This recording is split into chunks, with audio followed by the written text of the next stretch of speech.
Morning, church. So good to see you here this morning. We are glad that you are here. My name is Franklin. I'm the Body Life minister here. Our pulpit minister, Brian, is away this weekend. They went to California. I think they left a few days early to celebrate a birthday, to visit some family, and then there's a conference at Pepperdine that Brian is attending. So let's be praying for safe travels and that he'll return to us refreshed and energized. Also, I just want to echo what has already been said about the tornado. Thank you so much for being a caring church. I also was getting texts right and left. We were checking on people, and I know I went and checked on a few people, and they were receiving phone calls from you all at the same time that I was visiting. So thank you so much for that. We will continue to be on the lookout for opportunities to serve. So if you hear of anything, let us know. And of course, we want to be there for our neighbors as well. A few things from a Body Life perspective. What we're trying to do is to get people together in various ways. If you have a small group that is meeting that our office may not know about, if you would please just touch base with me and let me know. The purpose of that is not necessarily to get attendance every week, but to make sure that everybody is connected in one way, shape, or form. So if you have a group that we may not know about that meets for Bible study or fellowship or whatever, please let us know.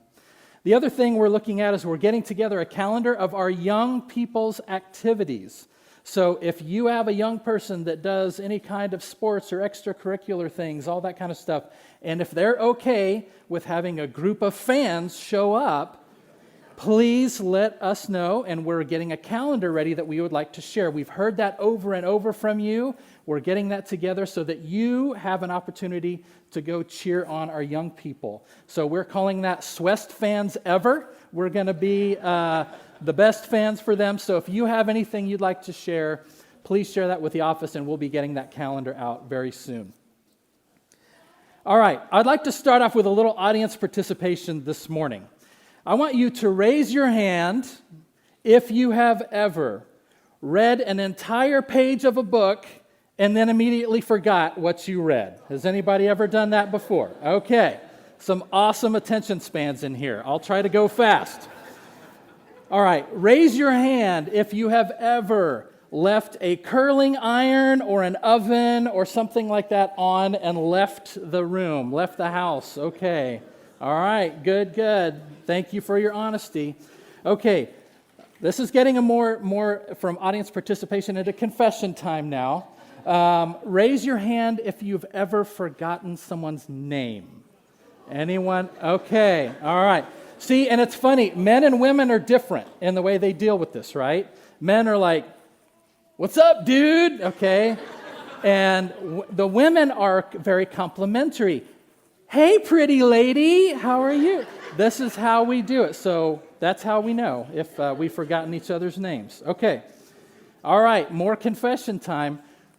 Raise your hand if you've ever forgotten a birthday or an anniversary. What about your own anniversary? Nobody's raising their hand on that one, right?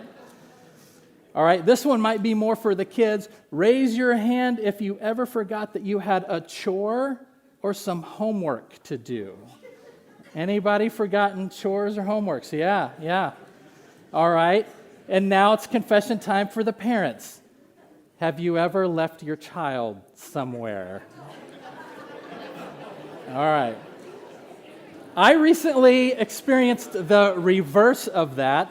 So I now have at least one child that is driving and came with this child. And so afterwards I went outside expecting to have a ride, and I saw the taillights out at the end of the parking lot. You guys got to come back and get Dad. So these are moments that we often refer to as senior moments, right? Sorry, seniors. But let's be honest, senior moments aren't always for seniors, are they? All of us forget things from time to time. All of us forget something from time to time. In fact, there's probably something that you haven't thought about in a long time. There's probably something that you might have been neglecting. In fact, you probably haven't thought of it in years. I know I hadn't until I went through a recent study myself. It's not something that's discussed in everyday life. although it should be. It is something that comes alive every once in a while and then recedes back into the forgotten background of your life. Even though it's forgotten and neglected, this is a part of you that will outlast anything about you. And when the sun dies in the sky, this piece of you is still in existence. And of course, what I'm talking about is I'm talking about our souls. Now, the Bible teaches that ourselves are made up of several different things, and Mike was kind of touching on this earlier. Our self is made up of our body, our physical body, and that's what we know the best, right? It's made up of our body. It's made up of our mind, our thoughts. We are also made up of our emotions, our feelings. But then there's a part of us that we don't always think about, and that is our soul. This is the part that God placed within us that is meant to be connected with Him. This is a piece of us that we don't often think about. The Bible speaks of the importance of us looking at our souls. We're really good at exercising everything else, aren't we? We're really good at thinking about our bodies and our mind and our emotions. And whenever something goes wrong with those, we go and we seek help, right? Possibly some of you, after the storms, may have been picking up some branches. And if you do this for a couple of hours, what happens the next day? Your body tells you that something is out of whack.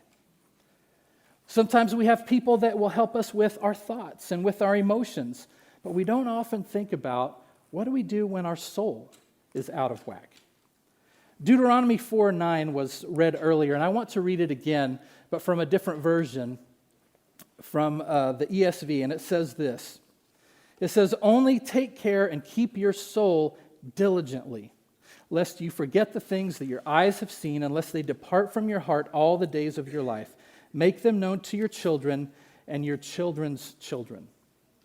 Keep your soul diligently. The word there is nephesh, and sometimes that is translated as life. So you see some other versions say, watch your lives diligently.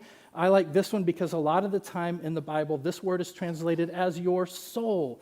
Watch your soul diligently, because that is what makes up your essence. That is what makes up your life.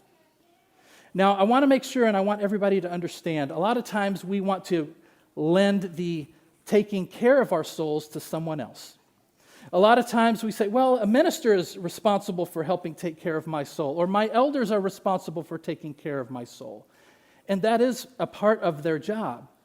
The elders are there to keep the wolves away from the flock. The elders are there to guide us, but ultimately, I am responsible, me and the Lord are responsible for the condition of my soul. I'm the one who has to be looking and examining myself and saying, is it well with my soul? So we're going to look at the soul this morning and look at how the Bible describes it and talk a little bit more about it so that we can understand this often forgotten piece of ourselves. So how does the Bible describe it? Well, number one, your soul can be troubled. Your soul can be troubled. Not every day is a great day, is it? There are times when we have days that are just not so good. For example, this was written recently. You know it's going to be a rotten day when your birthday cake collapses under the weight of the candles, all right? You know it's going to be a rotten day when your twin sister forgets your birthday. That's not a good day. You know it's not going to be a good day when your boss tells you don't take off your coat. You know it's not going to be a good day when the bird singing outside your window is a buzzard. That's not a good day. Or maybe it's not a good day when you put both contact lenses in the same eye. But that's not the kind of troubled we're talking about. The kind of trouble we're talking about is the deep, deep anguish of the soul. Psalm 6 verse 3 says, "My soul is in deep anguish. How long, O Lord? How long?" These are the times when you are unsettled in your physical body, in your thoughts, in your emotions. Everything seems to be unsettled, and you don't know how to fix it. You don't know what's going on. This is the deep, deep anguish of the soul. The Bible describes this in the story of Hannah. Remember, Hannah was the mother of Samuel, And Hannah was married to Elkanah, but they had no children.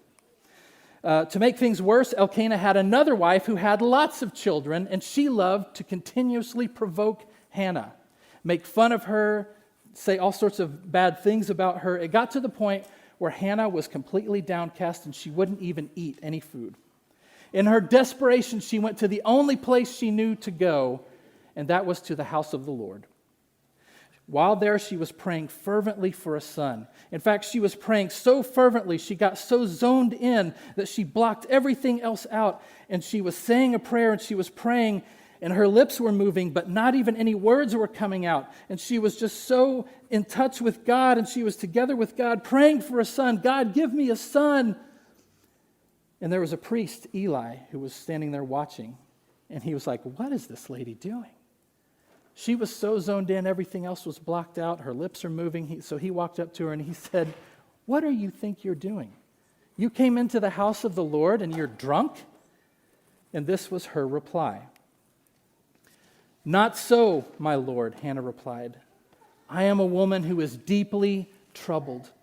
I've not been drinking wine or beer. I was pouring out my soul to the Lord. Do not take your servant for a wicked woman. I've been praying here out of my great anguish and grief. And Eli answered, go in peace, and may the God of Israel grant what you have asked of him. When your soul is in anguish, many times we look in the wrong places to heal that pain. We turn to things that give us temporary amnesia, make us forget all our problems. Or we turn to something that gives us just a temporary feeling of good, of feeling all right, that things are going to be okay. We look at things, for example, maybe the distraction for you is a device. Maybe you just get on an electronic device and you just go to kind of forget everything and zone out for a little bit. Or maybe for you it's another person. I want to use another person as my distraction from my problems. Or maybe for you it's a hobby. I'm just going to go do my hobby for several hours so that I don't have to think about the things that are going on in my life. Or maybe it's a substance that makes you feel better temporarily.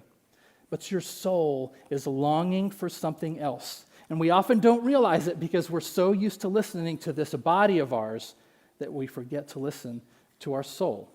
So what does our soul need? Our soul needs a connection with God. Our soul is thirsty for a connection with God. It is the deepest longing of our soul to be connected to God. Now I'm going to read a scripture here from Psalm 42, and I would like for you to count the times that you hear the word soul in it, okay? I'm going to ask you here in just a minute how many times you heard the word soul. From Psalm 42. To the choir master, a maskil of the sons of Korah, as the deer pants for flowing streams, so pants my soul for you, O my God. My soul thirsts for God, for the living God. When shall I come and appear before God? My tears have been my food day and night, while they say to me all the day long, where is your God? These things I remember as I pour out my soul, how I would go with the throng and lead them in procession to the house of God with glad shouts and songs of praise, a multitude keeping festival. Why are you cast down, O my soul? And why are you in turmoil within me? Hope in God, for I shall again praise him, my salvation and my God. My soul is cast down within me. Therefore I remember you from the land of Jordan and of Hermon from Mount Mizar. All right, how many times did you hear the word soul in there? 5 times. 5 times, very good. The word soul is used in this passage. As the deer pants for the water, so my soul pants for God. My soul is thirsty for God. Your soul wants to connect with God. And when you connect with God, something amazing happens. The next thing I want you to know about your soul is that your soul can rejoice. Psalm 35 and verse 9 says, then my soul will rejoice in the Lord, exulting in his salvation. Now, most of the time, I have found that when I rejoice in the Lord, it's whenever my eyes finally see something from my soul and not just these eyes. It's whenever I see something in nature. It's whenever I see something amazing and I say, God is amazing. God is awesome. This is blowing my mind what God has done. Look at this. So here's what I want to do. I want to take a moment and I want you to turn to your neighbor and I want you to tell them about a time when God just blew your mind. Where were you? What were you looking at? Who were you with? What did you see? I want you to, maybe it was something in nature, maybe it's a place that you went that you thought, this is just utterly amazing. I can't believe that God is so awesome, because I want us to rejoice in God. So take a minute, turn to your neighbor, and tell them about a time you were in awe of God.